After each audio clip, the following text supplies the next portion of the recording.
can be my 6th cup. Hello, everyone. Hey, everyone. I guess I should have done my hair. I've been outside working in the garden and the chicken coop and the yard and everything. Where is it? There we go. Sweet.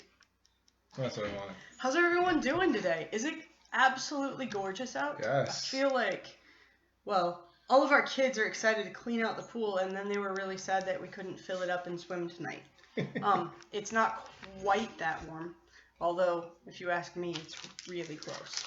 But I don't think I'm typical. Yeah. But hello, Kyoshi Mail. Good to see you again. yes. Hi, Chris. Hope you're all doing well. I know there might only be a couple of you online right now, but we know that this goes on to YouTube, and we've heard from a lot of people that they're watching these later, which is fantastic. We appreciate that, and we appreciate all of you guys. I just have to say to all of the people who helped make Ella's birthday really special yesterday, you guys are absolutely amazing, and just like I wanted to cry just because there were 6 families that took time out of their day to do a parade in our cul-de-sac for Ella, and there were horns beeping and cowbells and streamers and kids yelling happy birthday. There were signs on cars. We woke up to Margaret's massive massive number 8 balloon in our front yard. You guys are all fantastic. We are so grateful for the family that our friendships have built at Kicks, and just we're so thankful for all of you. So thank you. Thanks for the birthday wishes for Ella. She felt really special, and even though she couldn't have a birthday party with all of her friends, she said it was a wonderful day. So we were really really excited about that. So thank you. Yes. And we know a lot of you guys are celebrating birthdays and all sorts of events completely differently than you normally do. And so we're praying for you to be encouraged, and praying that this is like a really special birthday that you never forget in a good way, not in a bad way, because you're celebrating it differently than you ever will in the future, hopefully, Lord willing. Yes. So. Yeah, and I don't know, there's been, at least the numbers that I've been looking at, it looks like the number of new coronavirus cases are on the decline. So hopefully that means sometime in the not too distant future, they'll start opening things up again, and then we can start training together again. That would be awesome. I can't wait for that. I know, that'd be fantastic.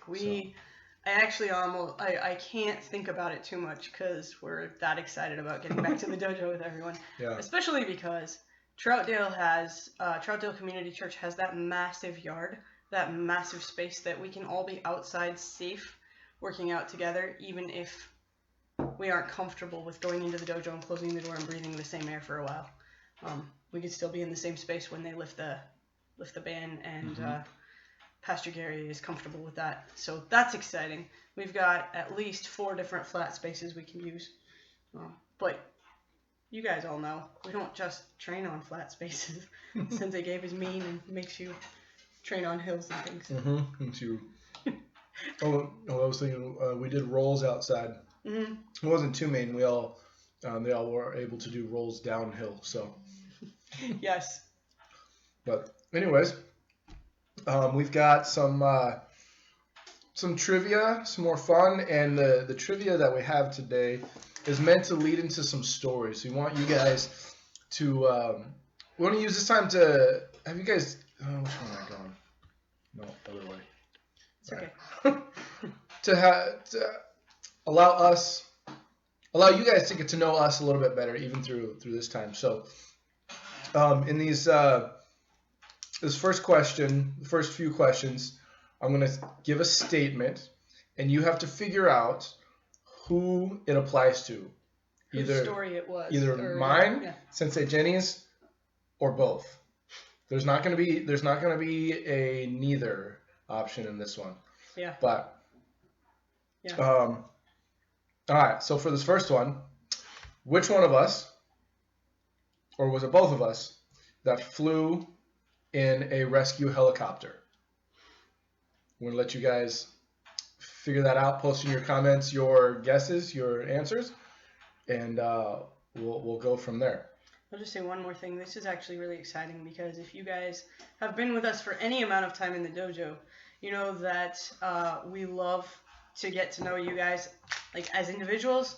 We love for you guys to get to know us, and I personally love to tell stories, and I have to not allow myself that luxury many times when we're doing class so that we can actually get our material done and our training done. And there's so many times that I've had a great story that's very applicable, but I know it's going to take 10 minutes or more of class time, and I can't afford that. So today is that chance. So, someday down the road when we're in the dojo and somebody says, oh, what about this? We can point to this video and be like, hey, go watch it. You'll find out. Yes, and actually, CJ, good guess, but it is not both of us. One of us has not been in a rescue helicopter. And the reason for the rescue helicopter, of course, is the interesting story. Yes. So. And it was a rescue. It wasn't just a joyride or a tour. A tour. It was It was an actual rescue. So. Yeah. But I'll give you another minute for some guesses. But also, hope you guys are still doing your workouts. Yes. That. Yeah. Hope you guys are still doing your workouts, and we are working on a new set of workouts that we will publish here within the next couple of weeks. Keep working. I think we'll say next Monday. On Monday, in less than a week. Cool. Keep working. Whatever you guys are doing, keep working. Even if it's just throwing a couple of kicks, or like there's a meme that I just saw. You know you're a martial artist if you've ever closed a door or a cabinet or turned off a light switch with your foot, and it's like, all the time. Yep. So, incorporate martial arts into your life. So maybe at karate camp this summer, if we're able to have karate camp, we'll just make it a rule: no turning off the lights or opening or closing the doors in conventional ways. Oh man, that would be really hard with the those doors timers and. No, with the doors with the timers in the bathroom and then the doors to the outside of the church, because they have the handle you have to squeeze the top and then pull. That would be really hard if you didn't have your hands. Most of our students don't understand how to get in the building. If the door's closed, they think it's locked. Yeah. But also, CJ, wrong again. It was not Jenny. It was me. I was part of a backpacking trip when I was 13. Or maybe it was the summer before my 13th birthday. My birthday's in November. So I think that's correct. Or maybe, anyways, right around that time. I was part of a backpacking trip that went wrong. Fortunately, everyone was okay. But in our group of 8, excuse me, my allergy is coming back. In our group of 8, we went on a trip in the desert mountains of Southern California. Most of the guys there did not have enough water or the correct supplies. And so we ran out of water much quicker than we anticipated. There was a couple of rivers that we were going to go to and a filter and a pump that we were going to use to refill, but we ran out way before we got there. And it was well into the 90+ degree temperature. And we were hiking, and it was rough.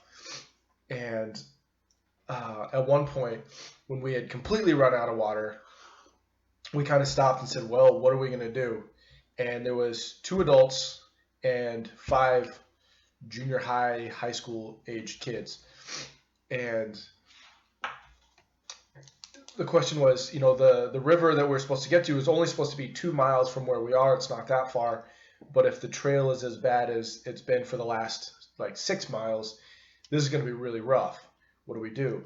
And so I was still feeling okay, even though we were all feeling dehydrated and tired. Me, one of the leaders, and another student decided to press on while everyone had stayed there and rested in some shade. And we took one backpack with water bottles and the pump. And we were going to go get the water, come back, rejoin up with everyone, and then continue on. Well, we left the group at like 3 o'clock in the afternoon. 2 miles is a ways, but not that far. We were supposed to get there probably by dinner time, come back definitely long before nightfall. Well, we didn't even get to the river until like 9 o'clock the next morning. The trail was that bad. It was super overgrown, and we lost the trail a couple times. And the other kid that was in the group that went forward with us wasn't wearing hiking boots, and he slipped and fell off a rock. And fortunately, I was right there to catch him, or else he may have fallen to his death. That was one of the scariest moments of that trip. So we went forward.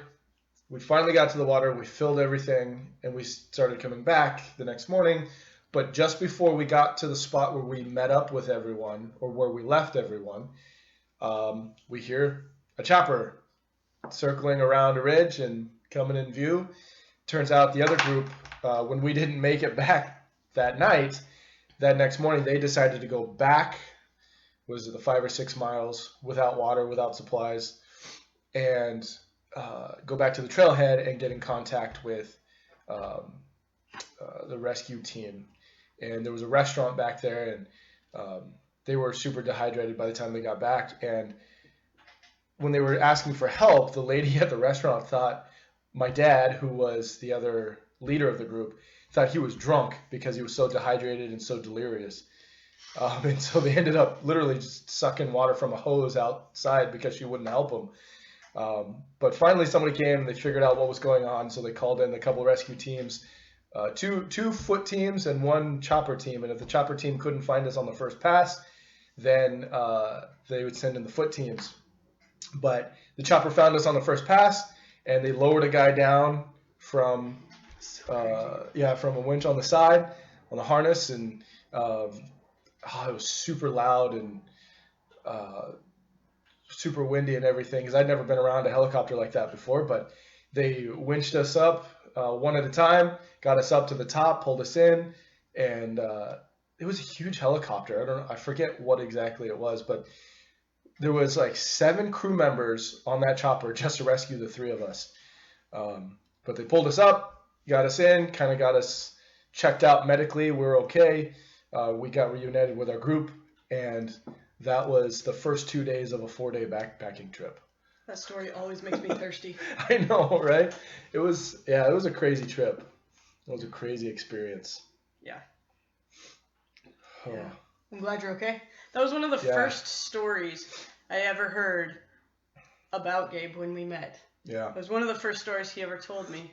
And I remember thinking, how dumb is your dad to not have brought like 16 times as much water as you needed? Oh, but then hearing all the details, I was like, okay, I feel a little better. My dad, my brother, and I were 3 of the 8, and we had enough water for ourselves and the right supplies for ourselves. But these kids who had never been on a backpacking trip before, their mom said, here, take this, take this, take this, take this. And it was all the wrong stuff and not the stuff you want to take on a backpacking trip. So they didn't have enough water. And so we ended up sharing, and we were out of water real quick. And of course, the map we had was only a topographical map that hadn't been updated in like 50 years. So that was a mistake as well. But yeah. So anyways, here, you pick, I'll finish up that story. You pick one of these, and we can... Okay. All right, which one of us gave the other a black eye on our honeymoon? Yes. Not a terrible question to ask. But hey, it happened. Yes. So, yeah. But yeah, that story when we got back to our school. It was a school trip, and so when we got back to our school, the story got around, and every time our outdoors club wanted to go on a trip after that, the joke was, "Hey, did you guys reserve the helicopter yet?" And so It took us a while to live that one down. Yeah. But that was absolutely hilarious. Yeah. It's fun to look back on what experiences have brought us to where we are now and how we've survived. Yeah. Because we've both survived some crazy stuff. And it's fun to be able to look at where we're at now. We're still living adventures every day, but sometimes they're a little different. Okay. Yes. So, CJ, you got it. Good job. He was absolutely mortified that several hours after committing his life to taking care of me. Well, it was our second night. Yeah, well, in the grand scheme of things, it really wasn't that long. Less than 48 hours. So the cabin we were staying in, the light switch was all the way on the other side of the room, and we were up on the mountain in the middle of nowhere. So turning off the light switch, coming back, feeling my way back to the bed in the dark. I rolled towards him to say goodnight, and he didn't know I was there, and clocked me right in the face. No, we bumped heads. Yeah. Is what it was. What it felt like to me. I was climbing in bed. I leaned over to kiss her goodnight.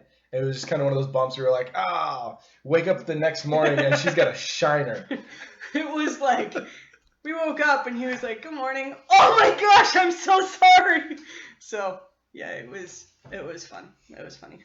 Yeah, that was hilarious. And of course, every time we tell that story, everyone likes to put their own spin on it and how it happened and everything. Actually, at the time, I didn't even know karate. I hadn't even started training in martial arts. Nope. So it's okay. I'd had plenty of black eyes, but not from him. Yes. So, yeah. Awesome. Okay, pick another one. Oh man. Okay, which one of us has learned to ski from an Olympic instructor? So we do both know how to ski. So let me mark off the ones that we did. Thank you. Yep. And now this one. So yeah. Yes. So aside from martial arts, we both like to do a lot of different things. Yes. And we've done a lot of different things. And so that's been fun to have a lot of hobbies that we can do together, which I think is really special. Skiing, shooting, obviously everything martial arts related. Yes. But also just like hiking and hanging out and the kind of movies we watch and things like that. So. Yes, being super close friends has been so good through our relationship. Yep. So, but yes, CJ, right again. It was Jenny. Yes. I was taught how to ski. I was an unwilling student. I had no desire to learn how to go flying down a mountain on two boards strapped to my feet. But I was told I had to, and I didn't have a choice. So. Well, why? Well, so when we were in the orphanage in Russia. In Russia, yes. Yes. USSR ski coach. He had been a coach of the USSR Olympic team for quite a few years. And his twin sister was one of our neighbors. And he would come and take care of her garden because her husband died quite young. And so he kind of came and planted her potatoes and fixed everything that needed fixed and spent the summer taking care of her. And then the winter up in where he lived up way, way, way up by Finland. Anyways, we got to know him. Everybody knew him as Uncle Yura. And so we got to know him a little bit. He was a hilarious, loud, insistent old man. But one of those, harmless ones that, you just kind of love, even if he's annoying. And so he was annoying to a lot of people. But anyways, we got to know him pretty well. And his sister, he was always talking about teaching us how to ski. My friend Shauna, who was in Russia with me, said, "Oh, I'd love to learn how to ski. I've always wanted to learn how to ski. Let's go learn how to ski."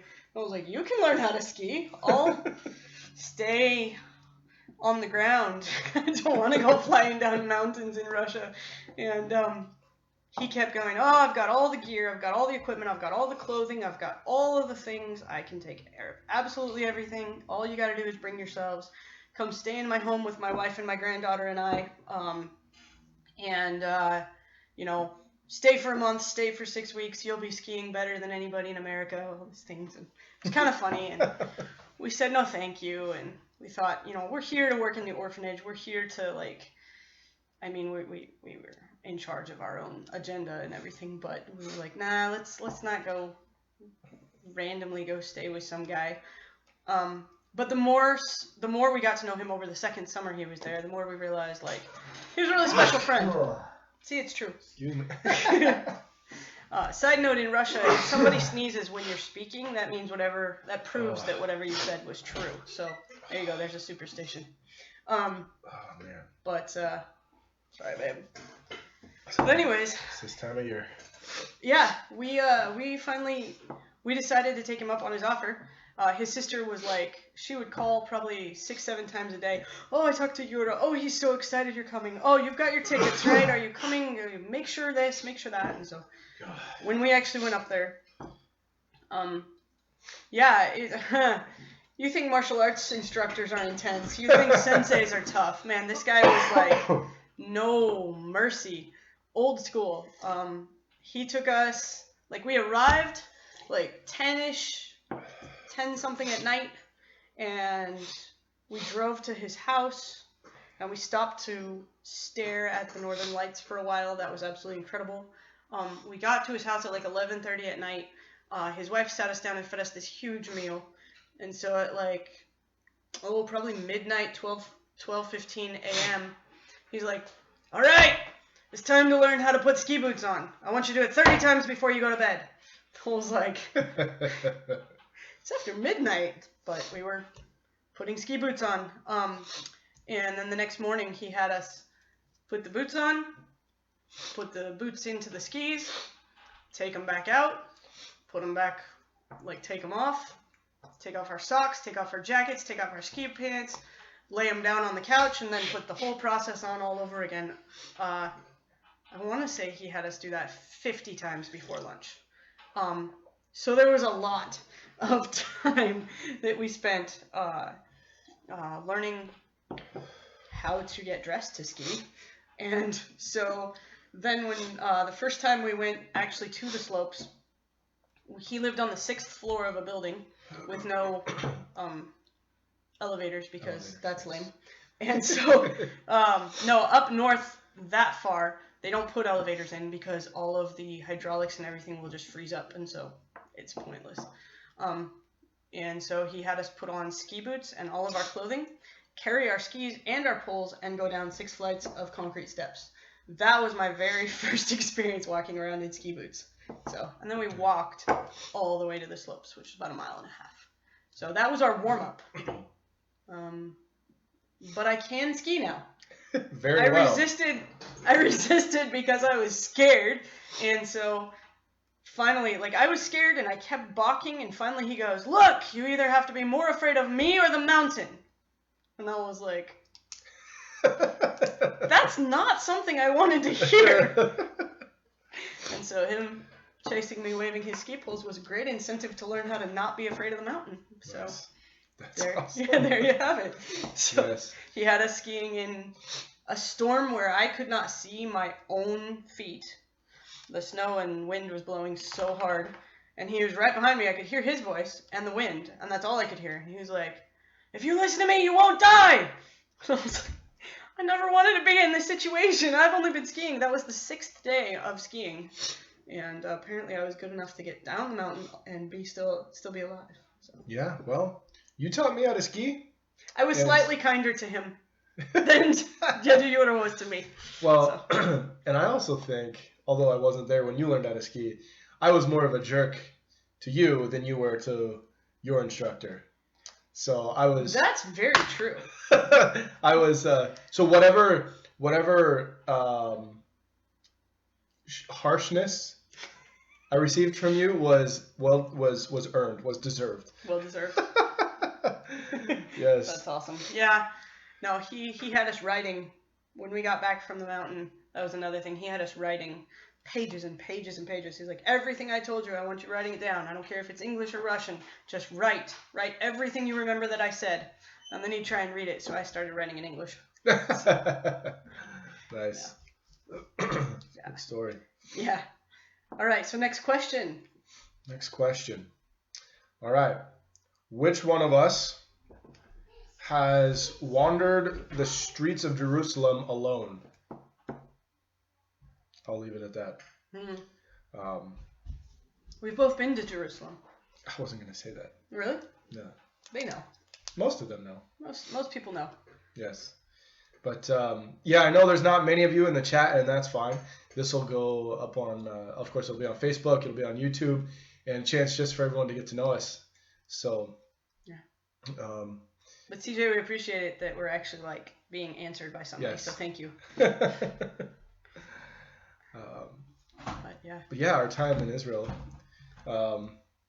Very good. Right again, Kiyoshi. It was me. I wandered the streets of Jerusalem alone twice. And one of those times, both of those times? I think both of those times. Ooh. I don't know if it was both those times. Anyways, at least one of those times was to go get her a promise ring. Yes. We were dating at the time. I was also not saved at the time. I got saved in Israel, which we've told little bits of that story here and there in class and on here, I think, a couple weeks ago. But also, I was going to say one of the other reasons that I was not a good ski student was also because it was before I was saved, and I had quite the ego. And boy, that day humbled me. It was quickly. I think I took a little bit too much, not enjoyment at all, but satisfaction out of seeing this haughty, arrogant dude fall off of the ski lift his very first trip up. Yeah, well, she was teaching me back at Masters. You were teaching me how to put on boots and skis and how to stand and lean and turn and not turn as around. Many times as Jetty Yoder had us do it, but yeah. Not 50 times before lunch, but yeah, we're going through that, and you told me it's like if you fall, this is how you stand back up. And I was like, I'm an athlete, I'm good, I'm not gonna fall, like whatever. Or you said when you fall, something like that. Yeah. And I was like, I may not fall. So we get on the slopes and we get up to the chairlift and it picks us up, takes us all the way to the top. And as we get off, anyone who's ever been skiing, you get off, you go down just a little ways, and then wherever you're gonna go from there. The second my skis hit the snow, I was flat on my back. I didn't even get my feet underneath me before I was like, oh my goodness, what have I gotten myself into? I am in way over my head. And then I finally got up, got my feet underneath me, and then I looked down the hill where we were going, and I was like, we're going all the way down there? What in the world did I set myself up for? That was one of the most frightening things in my life up to that point. It was fun. But yeah, now I ski not as good as you, but I have fun and I enjoy. You ski different than I do, yeah. But that doesn't mean you're not as good as me. Okay, but yeah, I can do the intermediate slopes pretty well. I enjoy those. So he has more drive to do crazy things than I ever have. So that's something that holds me back from like desiring. I've gone down Black Diamond slopes, and I mean, in Russia they groom their slopes twice, once at the beginning of the season and once at the end. But so there's that. But one of the quotes that I remember Jetty Yoder always saying was, one day in a very frustrated voice to me, it echoes in my head. But he goes, if you're not here to learn how to ski on absolutely any kind of snow or ice, what are you doing here? And I was like, so you're saying I can't complain about this sheet of ice you want me to go down? Yeah.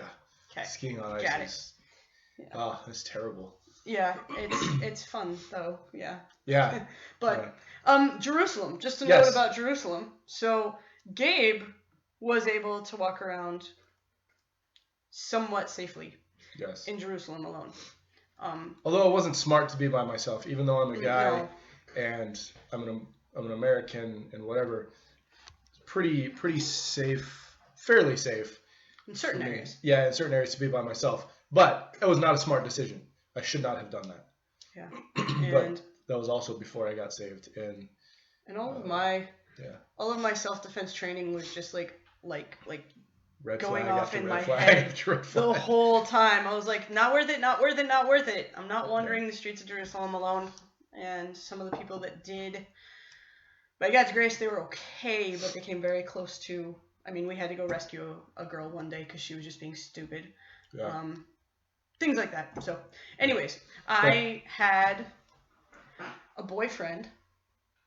Yes, we were And dating so- at the time. I had a boyfriend, Yeah. so I didn't need to wander alone. Yeah, So- we walked together quite a bit, and Mhm. we got lost together that one day. Mhm. Got into That was kind of fun. a little bit scary. Mhm. But yeah, I went in and I got her a promise ring because I knew that she was the only girl for me. Even if I didn't marry her, I wanted her to know that she would be the only one that I would ever pursue. It was pretty cool. It Yeah, was pretty special. and so I got her just a real simple, basic ring, and I told her, I was like, hey, this is my promise to you that you were the only one for me. And at the time, spiritually, I was really struggling because it was not too long before I got saved and before God turned my life upside down. And so I knew there was something going on in my heart and my soul. And I told her, my exact words were something along the lines of, even if I reject the faith and I'm no longer a Christian, this is my promise to you that you're the only one for me. Something along those lines, right? Something along those lines. Yeah. Yeah. But Yeah. But yeah, so then by the grace of God and a lot of prayer, a few weeks later, I got saved, and our life has never been the same since. So that was really fun. I was gonna say we, in regards to taking risks of like wandering places we shouldn't be alone, our team took enough risks. Yeah. Our leader had lived in Israel for a very long time. He's an American, but he was also practically Israeli. Jewish? Is he a Jewish citizen? Mm-mm. No. No, but he was. Anyways, he would take us past signs that said forbidden or like no entry, and he'd be like, "Just keep walking, just keep walking," and Yeah. we would just keep walking, and then he would argue and fight and yell with some guys for a while, and then they would let us through, and all of us were kind of like, I don't know, I just have to keep walking, I guess. But Yeah. But anyways, yeah. What's another one? Oh man. All right. Which one of us has walked through the cockpit of the 747 that carries the space shuttle? That's the next question. Yes. We've had some fun adventures. It's fun to look back on them. We have. We've had a lot of. See, I tried. Sorry. It's like our lives. We've had quite the adventurous life before we got together and before we got married. Yeah. But even after, since we've been married, we've had a ton of adventures as well, and it's been a crazy life. I know. I just remember that my friends, when we started dating, my friends at college, said, when they saw, there were a couple of Not both of us, CJ. Only one of us again. but when they saw, or when they heard that we were actually dating, Yeah. I remember 3 of my friends saying, "Oh, dude, that's gonna be the craziest marriage ever. Yeah. You guys are just gonna go from one adventure to another." So. Yes. And yeah, Right. life has been one adventure after another. It's true. Yeah. Okay, so answer this one. Yeah, it's not both of us, only one of us. And it's not Jenny. It was me. this man. Yes. Some people know, maybe most, I don't know. But I grew up very close to an Air Force base in California. And my dad worked on the base most of his career. And we got to go out there for air shows and special events. And I even got to go out to work with my dad on certain projects that he was on. But one of the air shows, we were all out there as a family. And they had the 747 that piggybacks the space shuttle out there, and we were in line to just walk up one side. You could look into the belly area and then walk down the other. But this guy walks up, and it wasn't in uniform or anything. He just goes, "Hey, if you let me cut, I'll take you into the cockpit." And my sister was in the front of the line, and she was like, "Okay, whatever, it's just a single guy." So we let him cut, and we thought he was just saying that just to say it. Just to get ahead of us in line. But when we got up there, he unhooks one of the rope barriers, and he goes, "Come here, come with me." And so the 5 of us walk with him, and he hooks the barrier back and takes us up another couple of flights of stairs into the cockpit of the 747. And I've been on plenty of commercial flights, and a 747 is an enormous airplane. Being up in that cockpit, you're like 50-something feet off the ground. It is so high. But it was so amazing to be there, to see everything. And they have a couple of commemorative plaques right in there. And because it's specially outfitted to carry the space shuttle, there is nothing else in the belly of the plane. It carries fuel, and that's it. Because the space shuttle is so heavy, it takes it like 3 miles to take off. Most aircraft can take off well within 1 mile or less. But with the space shuttle on the 747, 3 miles to lift off. So it's pretty cool. Yeah. Okay, here's the next one. Which one of us has cooked or been a part of a team that cooked for the Vice President of the United States and his Secret Service? We both have cooking kitchen experience. Yeah. Neither one of us have gone to culinary school. No. But we both have cooking and kitchen experience. Yeah. So there's your next question. But yeah, man, life is an adventure. It is indeed.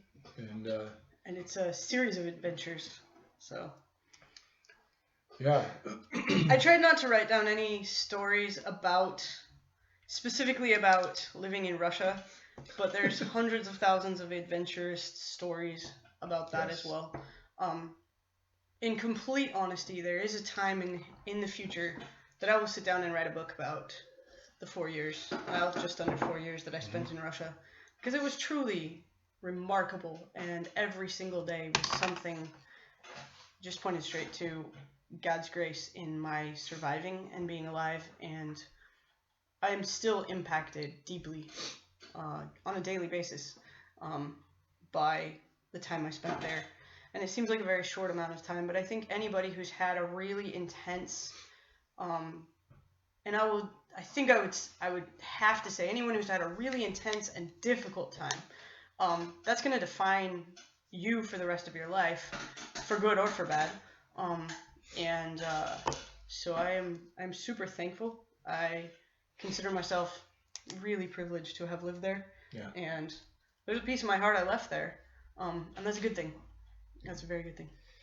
Yes, CJ, correct again. Jenny was the one that was part of that team. Yes, that was a crazy experience. We were on a dude ranch. I was one of the kitchen staff on a dude ranch in Wyoming, and Vice President Dick Cheney and his whole crew came for a barbecue, and we found out about it.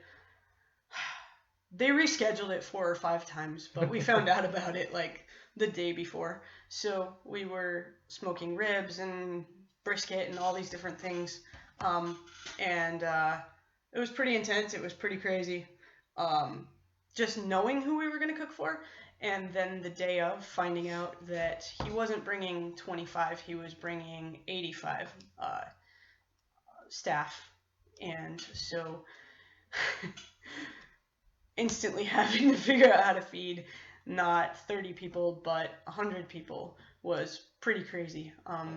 And also knowing that, like, they're important people. Yeah, they're just people, but they're important people. Yes. And so also having the experience of taking all of the trays and pans of food and handing them to the guys in the sunglasses and the black suits and, like, them, like, taking them from us and then, like, tearing off the covers and, like, shaking it around and looking at everything with a flashlight and then putting the cover back on, and we're like, dude, it's just barbecue ribs, but you know, they've got to do their job. And so that was a crazy experience, just because, like, we cooked for a lot of people all summer. And so when we actually got to that job, the level of expectation was so much higher, and it was just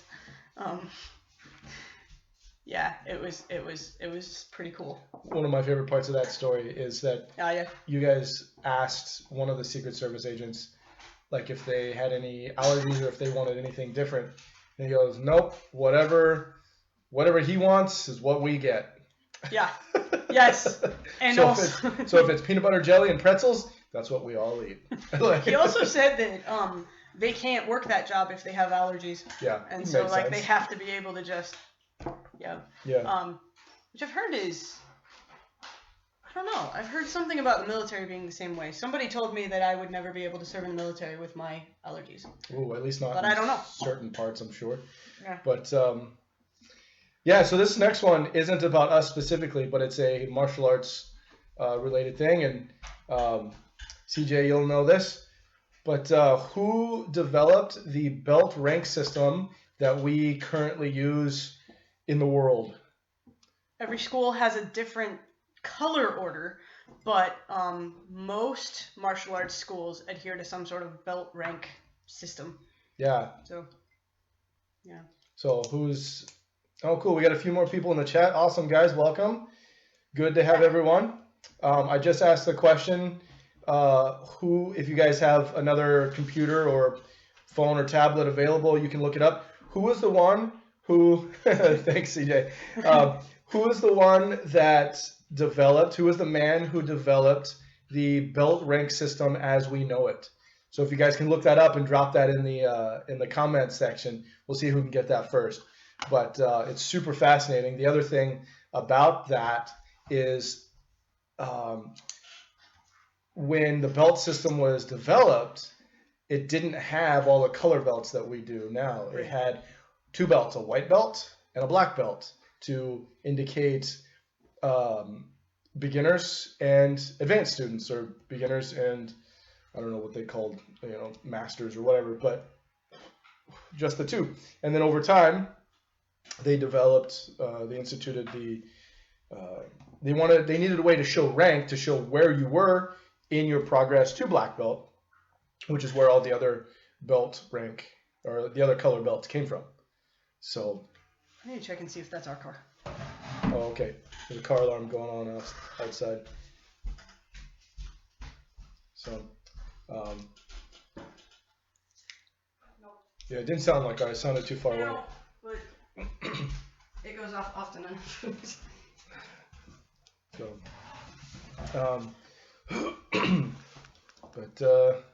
but yeah, one of my favorite martial arts myths. Someday I feel like I want to write a book on these, but the more I look, the less I find on myths about the martial arts, or myths even within the martial arts. One of the myths that I heard about the belt rank system was that everyone in Japan, was the belt system was developed while Japan was under oppression from China, and they weren't allowed to formally train. So in order to hide that they were training, they instead of having a different uniform or anything like that, they just wore a white belt or a white piece of cloth around their waist, and that was kind of a secret way to tell everyone that they were training. Um,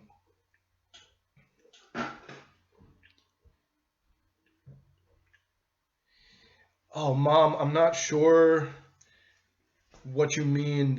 Maybe that's a autocorrect or a typo. There we go. Yes, Jigoro Kano is the one who came up with the belt system. Good job, Mom. Kudos. Jigoro Kano, the father of judo, um, is the one that came up with that system. He wanted a way to systematize something, and he's really the one who is responsible for much of what we have in the martial arts as far as systems and things like that. So, um, yes, Jigoro Kano. And of course, in the Japanese language, um, sometimes we see there's some confusion as to what's the first name and what's the last name of a person, because in Japanese you say the last name first and then the first name, um, as well as the title. So like, who's the one? Who's the guy I'm thinking of? The guy. This is embarrassing. The guy who played Miyagi's stuntman. So there you go. There's the next trivia question because I can't think of the top of my head. Who was this? The sensei. Sensei Demura. There we go. Fumio Yeah. Demura. Yeah, it took me that long. This is terrible. This is like the lazy afternoon sunshine time of day. So Yeah, Fumio Demura, or Demura Fumio. You see his name written both ways because in Japanese it's one way and English it's the other. But also with sensei, instead of saying, yes, thank you, thank you, CJ. Instead of saying, like for us, Sensei Gabe or Sensei Jenny, it's Japanese, it's the other way around. And so for him, it's Demura Sensei. Is the way Japanese language goes. And it's fascinating how all these different languages, names in different languages are so different. Yeah. Let me finish the story, myth story about the belts. So, yeah, the story I heard was that you would wear a white belt or sash or cloth or whatever, and as you would work in the fields, the pollen and the dust and everything would turn your belt different colors the longer you wore it, eventually getting to black belt. And so depending on how long you had worn that and worked out in the fields, the longer you had trained, the darker it got, eventually leading to black. So it's not true. Yeah. I was also taught by one of the visiting senseis at my dojo that every color represented a character trait that you were supposed to work on at that level. And it's not a bad idea. I'm sure some systems still have that. Absolutely. But he was saying it like we should be ashamed that we weren't actively like we didn't know that. And I was like 13 and he was like, well, what would yellow represent to you? It's like the sun? I don't know. Like, yeah. So anyways, I did not impress him that day. So I don't even remember his name, so he didn't impress me either, I guess. I don't know. But anyways, yes. Okay, I think we got time. You want to ask another question? Yeah, we don't have that many questions left that we... Which is good. Yeah, we went through more than... Here, you ask the next one. Let's see, we've got... Okay. That one, and that one, I think, are the only three left. Okay. But... Right, which of us has worked for a logger? Yes.